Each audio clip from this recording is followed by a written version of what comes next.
I was out getting a few things the other day, and I ended up in Anna and Clara.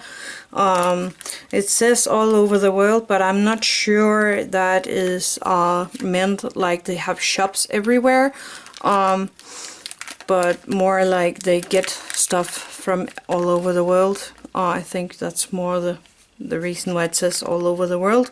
Anyway, that's a store we have here in Denmark, and I found a few things and I just wanted to show you. There is this little chain. It's a ball chain, and it has 4 of these lockers with it. So that is very neat for creating a necklace for the dolls. Actually, you can make 4 small ones here with these lockers.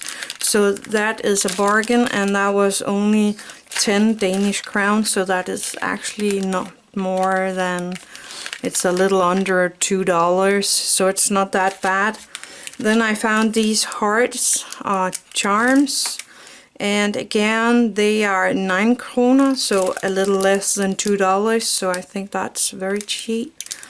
And there's 7 of them, so they can come in handy for a little jewelry for the girls, or a little charm for a belt or something like that.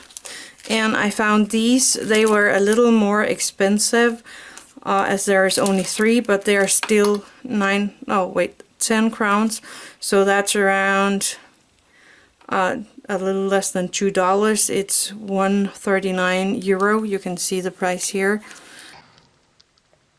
I'm going to make a unicorn outfit one day, and then these unicorn rocking horses will come in handy. So I'm looking forward to work with these. So that was just a little haul. I hope you enjoyed it, and happy finding.